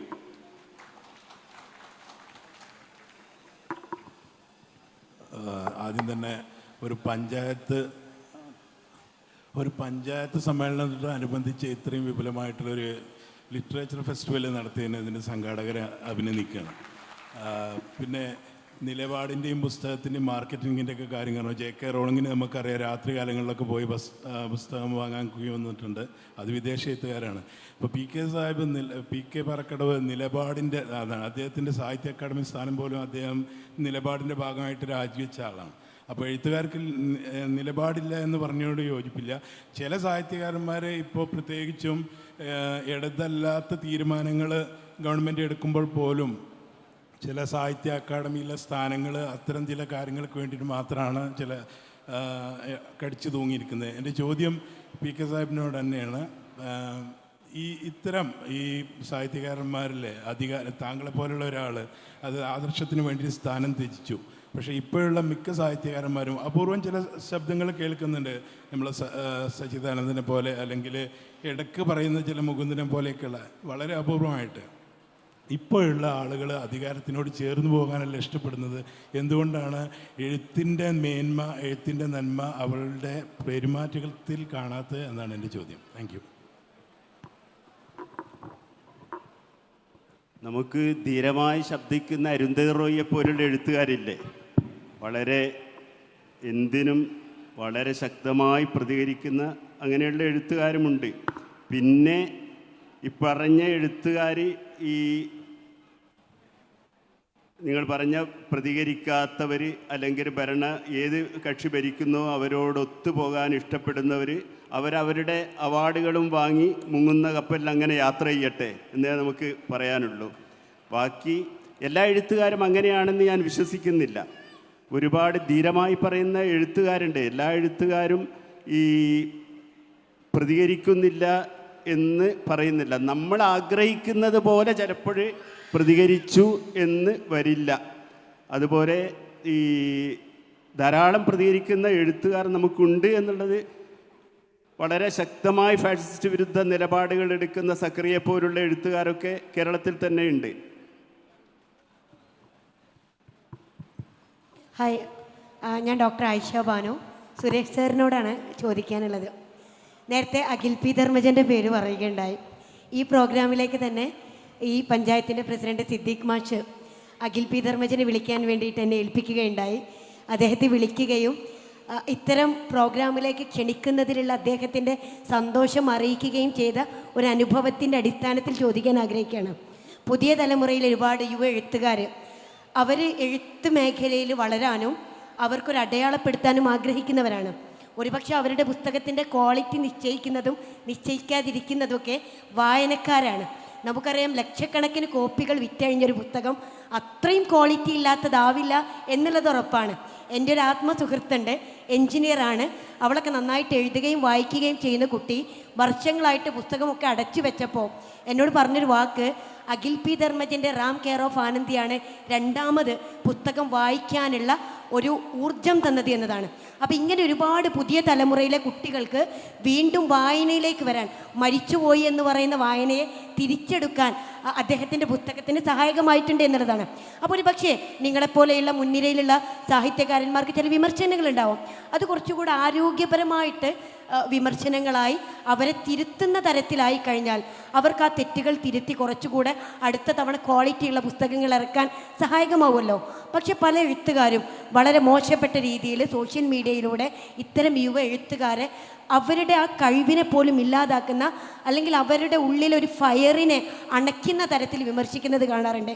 അതിനെക്കുറിച്ച് എന്താണ് താങ്കളുടെ അഭിപ്രായം? അതോടൊപ്പം തന്നെ പ്രിയപ്പെട്ട പാറക്കടവ് സാറിൻ്റെ ഒരു പുതിയ കാലത്ത് എഴുത്തുകാരെ സപ്പോർട്ട് ചെയ്തിട്ടുള്ള സ്റ്റേറ്റ്മെൻറ്റ് ഭയങ്കര ഇഷ്ടമായിട്ടോ, അതിനെ അപ്രീഷിയേറ്റ് ചെയ്യാൻ കൂടെ ആഗ്രഹിക്കുകയാണ്.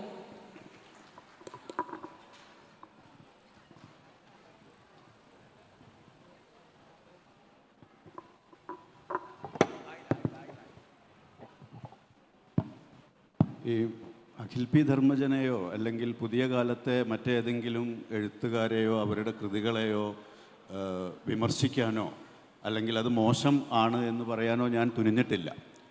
ഞാൻ മലയാള സാഹിത്യ വ്യവസായത്തിൽ, ഇൻഡസ്ട്രിയിൽ ഇതൊരു വിപണിയാണ് എന്ന് പറഞ്ഞല്ലോ. ഈ വിപണി ഏതിനാണ് പ്രാമുഖ്യം നൽകുന്നത്? ഒരു ചോദ്യത്തിൻ്റെ ഭാഗമായിട്ടാണ് ഉത്തരം വന്നത്. അത് മികച്ച സാഹിത്യത്തിന് ആണോ, ജനപ്രിയ സാഹിത്യത്തിനാണോ, അതോ ഗൗരവ സാഹിത്യത്തിനാണോ അവർ പ്രാമുഖ്യം നൽകുന്നത് എന്നാണ്. വിപണി പ്രാമുഖ്യം നൽകുന്നത് വിൽപ്പന സാധ്യത ഉള്ളതിനാണ്, അതിൻ്റെ ഗൗരവ സ്വഭാവമല്ല. നമ്മളിപ്പോൾ ചർച്ച ആരംഭിച്ചത് സാഹിത്യം വലിയ പ്രതിരോധമാണ്, രാഷ്ട്രീയ ഉള്ളടക്കമുള്ളതാണ്, ഗസ എന്ന പേരിട്ടത് വലിയ രാഷ്ട്രീയ പ്രവർത്തനമാണ്, പ്രതിരോധ പ്രവർത്തനമാണ് എന്നൊക്കെ പറഞ്ഞിട്ടാണ് നമ്മളൊരു ചർച്ച കൊണ്ടുവരുന്നത്. അങ്ങനെയുള്ള ഗൗരവ സ്വഭാവമുള്ള മനുഷ്യൻ്റെ ഓർമ്മകൾ തിരിച്ചു പിടിച്ച് അധികാരത്തിനെതിരെ സമരം ചെയ്യുന്ന വലിയ ഫാസിസ്റ്റ് ഭീഷണിയിൽ നിന്ന് രാജ്യത്തെയും ജനങ്ങളെയും ഒക്കെ രക്ഷിച്ചെടുക്കുക എന്ന വലിയ ദൗത്യമുള്ള സാഹിത്യത്തിന് നൽകുന്ന പ്രമോഷനും വായനാസുഖമുള്ള ലളിത യുക്തികൾ കൊണ്ട് നിറഞ്ഞ, പ്രത്യേകിച്ച് യാതൊരു പുതുമയും അവശേഷിപ്പിക്കാതെ, ഒരു ബ്രേക്കും സാഹിത്യത്തിൽ ഉണ്ടാക്കാതെ, എല്ലായ്പ്പോഴും ബ്രേക്ക് ഉണ്ടാക്കുക എന്നുള്ളത് വളരെ പ്രധാനപ്പെട്ട ഒരു കാര്യമാണ്. അതുകൊണ്ടാണ് നമ്മൾ 12-ാം നൂറ്റാണ്ടിൽ ചീരാമൻ എന്ന് പറയുന്ന കവിയാണ് ആദ്യമായിട്ട് രാമചരിതം എന്നൊരു മലയാള കൃതി ഉണ്ടാക്കുന്നത്. അവിടുന്ന് അങ്ങോട്ടൊക്കെയാണ് പിന്നീട് മലയാള ഭാഷയിൽ കൃതികൾ ഉണ്ടായി വരുന്നത്. ഒ ചന്തുമേനോൻ എഴുതിയ പുസ്തകം പോലെ അല്ല ഇന്നത്തെ നോവൽ കിടക്കുന്നത്. അപ്പോൾ അതെങ്ങനെയാണ് ഉണ്ടാവുന്നത്? എഴുത്തുകാർ, പുതിയ സാഹിത്യകാരർ ബ്രേക്ക് ഉണ്ടാക്കിയിട്ടാണ് ആ സാഹിത്യത്തിൽ മാറ്റങ്ങൾ കൊണ്ടുവരുന്നത്. അങ്ങനെ മാറ്റങ്ങൾ ഉണ്ടാക്കുന്നതിനെ പിന്തുണയ്ക്കാതെ, അതിനെ പ്രൊമോട്ട് ചെയ്യാതെ, വിപണിയുടെ താല്പര്യത്തിൻ്റെ മുകളിൽ മാത്രം പ്രൊമോട്ട് ചെയ്യുന്ന പ്രവണതയെയാണ് ഞാൻ വിമർശിച്ചത്. അല്ലാതെ അത് എഴുതിയ ആളുകളെ അല്ല. അഖിൽ പി ധർമ്മജൻ എഴുതുന്നതിനോ അല്ലെങ്കിൽ മറ്റ് നിമ്ന വിജയൻ ഇവരൊക്കെ വലിയ വായനക്കാരുള്ള ആളുകളാണ്. ബിനീഷ് പുതുപ്പണം എഴുതുന്നതിനോ ഒന്നും ഞാൻ എതിരല്ല. ഞാൻ അവരെ അപ്രീഷിയേറ്റ് ചെയ്യുന്ന ആളുകളാണ്. നേരത്തെ ഇവർ സൂചിപ്പിച്ചതുപോലെ അവരുടെ എഴുത്ത് ഉണ്ടാക്കിയ പുതിയ ഒരുപാട് ട്രെൻഡ്, ഇപ്പോൾ പുതിയ വായന നിലച്ചു എന്ന് കരുതിയ സ്ഥലത്ത് നിന്ന് ആളുകളെ വീണ്ടും വായനയിലേക്ക് കൊണ്ടുവരാൻ അത് കാരണമായിട്ടുണ്ട് എന്ന് പറഞ്ഞു. വളരെ ശരിയാണ്, അത് നല്ല കാര്യവുമാണ്, അതൊക്കെ അംഗീകരിക്കുകയും ചെയ്യുന്നുണ്ട്. പക്ഷേ അതല്ല ഉത്തരവാദിത്ത ബോധത്തോടു കൂടിയിട്ട് സാഹിത്യത്തിൽ നിലനിൽക്കുന്ന പ്രസാധക സ്ഥാപനങ്ങൾ ചെയ്യേണ്ടത്. വായനയെയും അതുപോലെ തന്നെ പുസ്തകത്തെയും ഒക്കെ ഗൗരവമായി കാണുന്ന ഇൻസ്റ്റിറ്റ്യൂഷൻസ് ചെയ്യേണ്ടത് അതല്ല എന്നാണ് ഞാൻ മനസ്സിലാക്കുന്നത്. അതിൻ്റെ കടമ വഴിമാറി ഈ ജനപ്രിയതയ്ക്ക് പിന്നാലെ പോകുന്ന സമയത്ത് സാഹിത്യം ഈ പറഞ്ഞതുപോലെ അർത്ഥശൂന്യമായിട്ടുള്ള വാചാടോപങ്ങൾ മാത്രമായിട്ട് അന്തരീക്ഷത്തിൽ അലിഞ്ഞു പോകുന്ന ഒന്നായി തീരും എന്ന ഭീതി മാത്രമാണ് ഞാൻ ഷെയർ ചെയ്തത്. ഒരാൾക്കും ഒരാളുടെ എഴുത്തിനും എതിരല്ല. സുരേഷ് പറഞ്ഞതുപോലെ നല്ല സാഹിത്യം ഉണ്ടാവട്ടെ. പക്ഷെ ഒരു കുസൃതി ചോദ്യം ഞാൻ ചോദിക്കട്ടെ. ആരാണ് നല്ല സാഹിത്യം ഇതാണ് എന്ന് തീരുമാനിക്കുന്നത്? വൈക്കം മുഹമ്മദ് ബഷീർ ശബ്ദങ്ങൾ എഴുതിയപ്പോൾ ശബ്ദങ്ങൾ ഭരണിപ്പാട്ടാണെന്നും വൈക്കം മുഹമ്മദ് ബഷീർ എഴുത്തുകാരനാണെങ്കിൽ ഞാൻ മഹാത്മാഗാന്ധിയാണെന്നും പറഞ്ഞതൊരു ചില്ലറക്കാരനായിരുന്നില്ല, എസ് ഗുപ്തൻ നായരായിരുന്നു. പക്ഷെ കാലം കഴിഞ്ഞപ്പോൾ എസ് ഗുപ്തൻ നായർ ചരിത്രത്തിൽ നിന്ന് മാഞ്ഞു പോവുകയും ബഷീർ നിലനിൽക്കുകയും ചെയ്തു. അതുകൊണ്ടാണ് ഞാൻ പറഞ്ഞത് കാലമാണ് തീരുമാനിക്കേണ്ടത്, എഴുത്ത് കാലമാണ് തീരുമാനിക്കേണ്ടത്. ഈ നേരത്തെ പറഞ്ഞ എഴുത്തുകാരനെ കുറിച്ച് അദ്ദേഹത്തിൻ്റെ പുസ്തകങ്ങൾ ധാരാളം പേര് വാങ്ങുന്നുണ്ട്. പക്ഷെ അദ്ദേഹം ഒരിക്കലും ഇതൊരു മഹത്തായ സാഹിത്യമാണെന്ന് അദ്ദേഹം തന്നെ അവകാശപ്പെട്ടിട്ടില്ല. പക്ഷേ അങ്ങനെ എഴുതുന്നവരെ നമ്മുടെ ഒരു ശത്രുനിരയിൽ നിർത്തേണ്ടതില്ല എന്നാണ് എൻ്റെ അഭിപ്രായം. കാരണം അത് ചർച്ചയ്ക്ക് വരുന്നത് പോലും അതാണ്. കാരണം അവരും എഴുതട്ടെ. ഈ എഴുത്ത് എന്ന് പറയുന്നത് ഒരു മത്സര ഓട്ടമല്ല. PT ഉഷ ഇന്നേ സ്ഥാനത്ത് ഇത്ര സെക്കൻഡിനുള്ളിൽ ഒന്നാമത് എത്തി ഒന്നാം സ്ഥാനം നഷ്ടപ്പെട്ടു എന്ന് കൃത്യമായി പറയാം. പക്ഷെ നിങ്ങൾ എങ്ങനെ ഒരു സാഹിത്യകൃതിയെ വിലയിരുത്തും? ഒരു NS മാധവനെയാണ് ഞാൻ ഏറ്റവും ഇഷ്ടപ്പെടുന്നതെങ്കിൽ വേറൊരു എഴുത്ത് വൈക്കം മുഹമ്മദ് ബഷീറിനെ ആയിരിക്കും, വേറൊരാൾ പുനത്തിൽ കുഞ്ഞബ്ദുള്ളയെ ആയിരിക്കും. കാരണം എഴുത്ത് എന്ന് പറയുന്നത് ഒരിക്കലും ഒരു മത്സര ഓട്ടമല്ല. അതിന് എല്ലാതരം പൂക്കളും എല്ലാതരം വൃക്ഷങ്ങളും ഉള്ള ഒരു ഇടം, അതിനെല്ലാറ്റിനും അതിൻ്റേതായ ഇടമുണ്ട് എന്ന് വിശ്വസിക്കാനാണ് എനിക്കിഷ്ടം. സമയം വൈകുന്നുണ്ടെന്നറിയാം, പക്ഷേ പറയാതെ പോകാൻ പറ്റില്ല. നമ്മൾ തർക്കമല്ല, ഇത് ഒരു ശത്രുപക്ഷത്ത് നിർത്തുന്നു എന്നുള്ള ഒരു തരത്തിലൊക്കെ പരാമർശം വന്നാൽ വലിയ ബുദ്ധിമുട്ടാണ്. കാരണം നോ അല്ല, നമ്മൾ ആരെയും ശത്രുപക്ഷത്ത് നിർത്തുകയല്ല. എങ്ങനെയാണ് ഒരു സംവാദം സാധ്യമാകുന്നത്? സംവാദം സാധ്യമാകണമെങ്കിൽ രണ്ട് അഭിപ്രായങ്ങൾ ഉണ്ടാവണം. നിങ്ങൾക്ക് ഇഷ്ടമുള്ള അഭിപ്രായമായിരിക്കില്ല എൻ്റേത്, എനിക്കിഷ്ടമുള്ള അഭിപ്രായമായിരിക്കില്ല നിങ്ങളത്. ഇത് രണ്ടും പറയാനും രണ്ടും കേൾക്കാനും അതിൻ്റെ ഇടയിൽ അവനവൻ്റെ താല്പര്യങ്ങൾ സംരക്ഷിച്ചു പോകാനും ഓരോരുത്തർക്കും ഉത്തരവാദിത്തമുണ്ട്, പിന്നെ അതിനുള്ള സ്വാതന്ത്ര്യവുമുണ്ട്. അതിനെ നമ്മളെല്ലാവരും അംഗീകരിക്കുകയും ചെയ്യുന്നു. അതൊന്നും ശത്രുതയുടെ ഭാഗമല്ല. അതൊക്കെയാണ് സാഹിത്യത്തിലെ ജനാധിപത്യം എന്ന് പറയുന്നത്. ആ ജനാധിപത്യത്തിൻ്റെ ആഘോഷങ്ങളാണ് ഇത്തരത്തിലുള്ള ഫെസ്റ്റിവലുകൾ. തീർച്ചയായും ആ ജനാധിപത്യത്തെ തന്നെയാണ് എഴുത്തുകാർ, സാഹിത്യകാർ, വായനക്കാർ എന്ന നിലയിൽ നമ്മളെല്ലാവരും ആഗ്രഹിക്കുന്നതും അഭിമാനിക്കുന്നതും. സമയം അവസാനിച്ചിട്ടില്ല, നമുക്ക് കുറച്ചുകൂടി ചോദ്യങ്ങളിലേക്ക് പോകാമെന്ന് വിചാരിക്കുന്നു. സ്വാഭാവികമായിട്ടും പുതിയ കാലത്ത് മലയാള സാഹിത്യത്തിലെ ഏറ്റവും വലിയ ചർച്ചാ വിഷയം ഇത് തന്നെയാണ്. ഈ ജനപ്രിയ സാഹിത്യം എന്ന് കോട്ട് ചെയ്യപ്പെടുന്ന സാഹിത്യവും പരമ്പരാഗത സാഹിത്യവും നമുക്ക് വേണമെങ്കിൽ കോട്ട് ചെയ്യാവുന്ന ഒരു കാര്യം. പക്ഷേ ഇതിൽ നിന്ന് വ്യത്യസ്തമായിക്കൊണ്ട് മറ്റേതെങ്കിലും ചോദ്യങ്ങളുണ്ടെങ്കിൽ അതിലേക്ക് കൂടി പോയിക്കൊണ്ട് നമുക്ക് അവസാനിപ്പിക്കാൻ തോന്നും. ഒ പിയോടാണ്. സ്മാരകങ്ങൾ നിങ്ങൾക്ക് പൊളിക്കാനായേക്കാം, സ്മരണകളെ തകർക്കാനാവില്ലെന്ന് ഒ പിയുടെ താജ്മഹൽ പറയുന്നുണ്ട്. ഇവിടെ ഈ സദസ്സിൻ്റെ ഇന്നത്തെ പശ്ചാത്തലത്തിൽ ഇത് ഏറെ പ്രസക്തമായൊരു വരികളായിട്ടാണ് എനിക്ക് തോന്നുന്നത്. ഒരിക്കൽ കൂടി ആ വരികൾ ഒ പിയിൽ നിന്ന് കേൾക്കാൻ ആഗ്രഹിക്കുന്നുണ്ട്.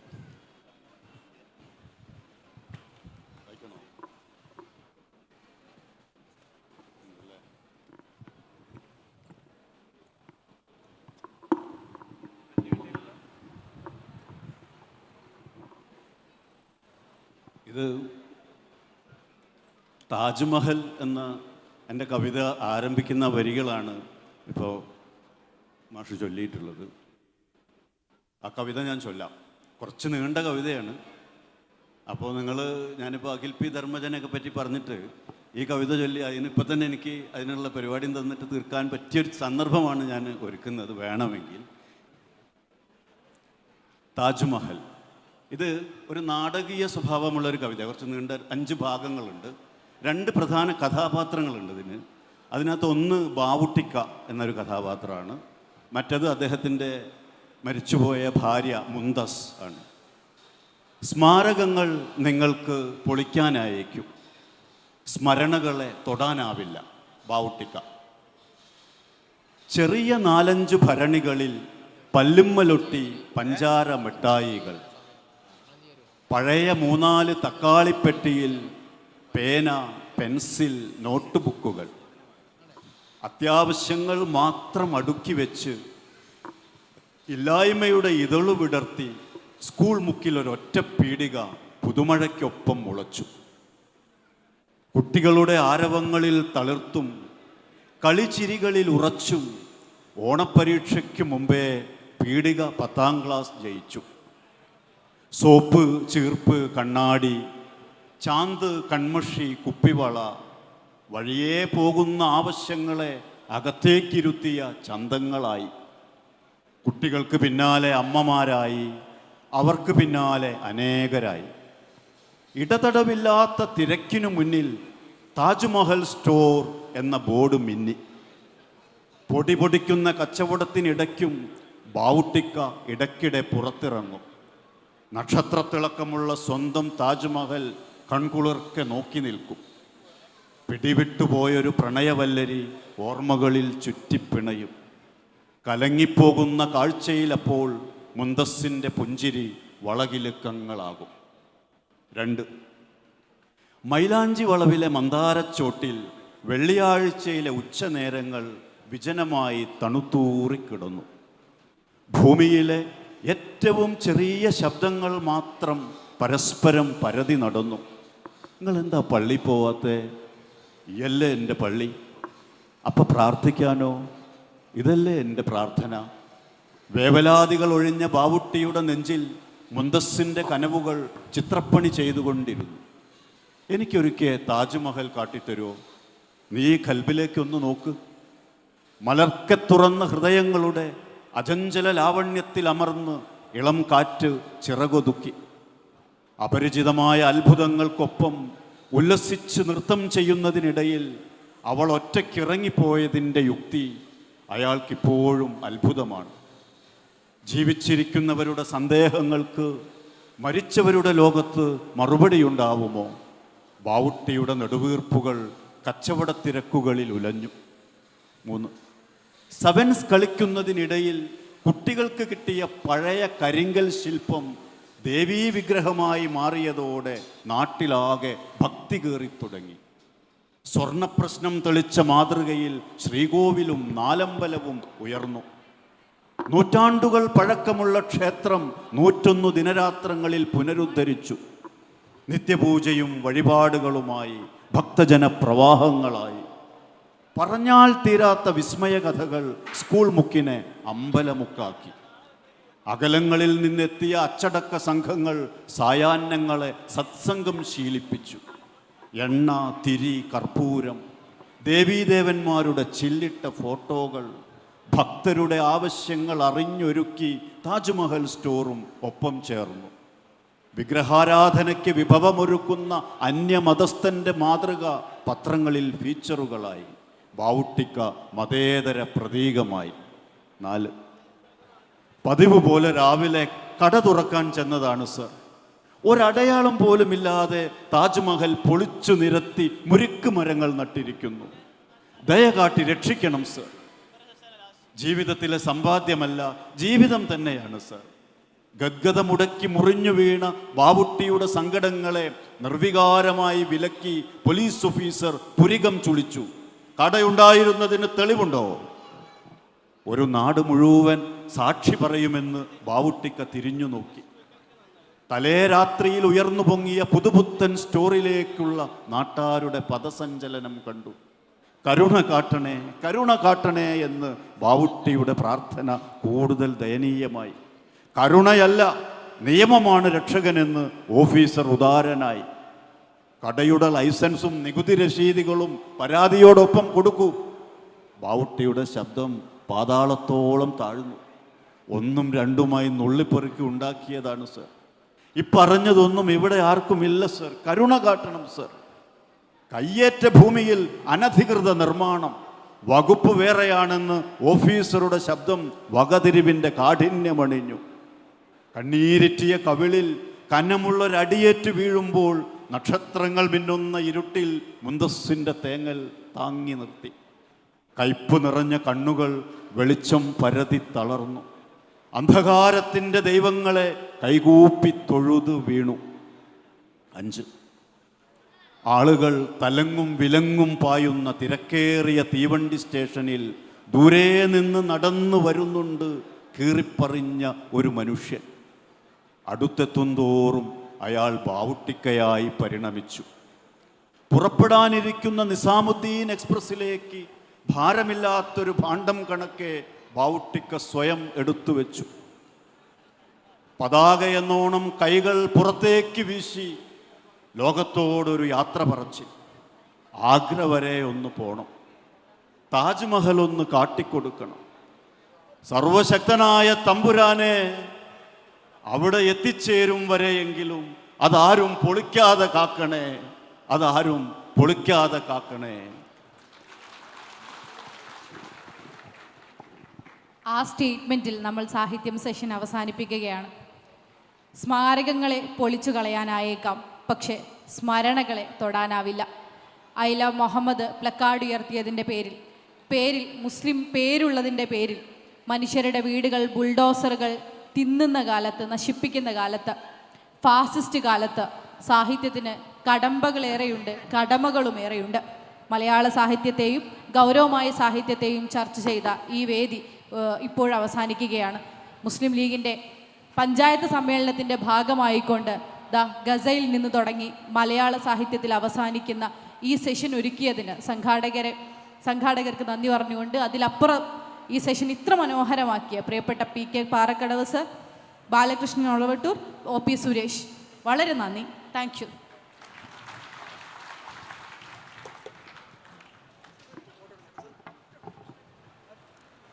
സാഹിത്യത്തിൻ്റെ മധുരമുള്ള വശങ്ങളെയും ചൂടുള്ള മറുവശത്തെയും ഒരുപോലെ ചർച്ചയിലേക്ക് ആവാഹിച്ച പ്രിയ സാഹിത്യകാരന്മാർ PK Parakkadavu sir, Balakrishnan Olavattur sir, OP Suresh sir തൻ്റെ വാക്ക് ചാരുത കൊണ്ടും അറിവിൻ്റെ വൈഭവം കൊണ്ടും യുവതലമുറയിലേക്ക് പ്രിയങ്കരിയായ ഈ സദസ്സിനെ മോഡറേറ്റ് ചെയ്തുകൊണ്ട് സംസാരിച്ച നജ്മ തബ്ഷിറ മാമിനും നന്ദി. ഈ സാഹിത്യ സെഷനെ സമ്പുഷ്ടമാക്കിയ നമ്മുടെ വിശിഷ്ടാതിഥികൾക്ക് സ്നേഹോപഹാരം കൈമാറുകയാണ്. പ്രിയപ്പെട്ട PK പാറക്കടവ് സാറിന് ഗ്രാമപഞ്ചായത്ത് പ്രസിഡന്റ് അഡ്വക്കേറ്റ് MK നൗഷാദ് ഉപഹാരം കൈമാറുന്നു. പ്രിയപ്പെട്ട OP സുരേഷ് സാറിന് SFിൻ്റെ ദേശീയ പ്രസിഡന്റ് പ്രിയപ്പെട്ട അഹമ്മദ് സാജു സ്നേഹോപഹാരം കൈമാറുന്നു. പഞ്ചായത്ത് മുസ്ലിം ലീഗ് പ്രസിഡന്റ് നാട്ടുകാരൻ, നാളത്തെ സെഷനിലെ നമ്മുടെ അതിഥി കൂടിയായ പ്രിയപ്പെട്ട ഹാമിദ് അലി വാഴക്കാട്, കവി ഒളവട്ടൂർ ബാലകൃഷ്ണൻ സാറിന് സ്നേഹോപഹാരം കൈമാറുന്നു. പ്രിയപ്പെട്ട പഞ്ചായത്ത് മുസ്ലിം ലീഗിൻ്റെ പ്രസിഡന്റ് MC സിദ്ദീഖ് മാസ്റ്റർ, പ്രിയപ്പെട്ട മുസ്ലിം യൂത്ത് ലീഗിൻ്റെ ദേശീയ സെക്രട്ടറി കൂടിയായ അഡ്വക്കേറ്റ് നജ്മ തബ്ഷീറയ്ക്ക് സ്നേഹോപഹാരം കൈമാറുന്നു. Thank you. നെക്സ്റ്റ് സെഷനിലേക്ക് വേദി വഴിമാറുന്നു. CLF തിര, തീരം, തിരിച്ചറിവ് ചാലിയാർ ലിറ്ററേച്ചർ ഫെസ്റ്റ് 2025. CLFിൻ്റെ വേദി ഇനി ചൂടേറിയ കായിക ചർച്ചകളിലേക്ക് വഴിമാറുകയാണ്. വേദിയിൽ പ്രബോധപൂർണമായ ചർച്ചകൾക്ക് എത്തിച്ചേർന്നിരിക്കുന്നത് ഇന്ത്യൻ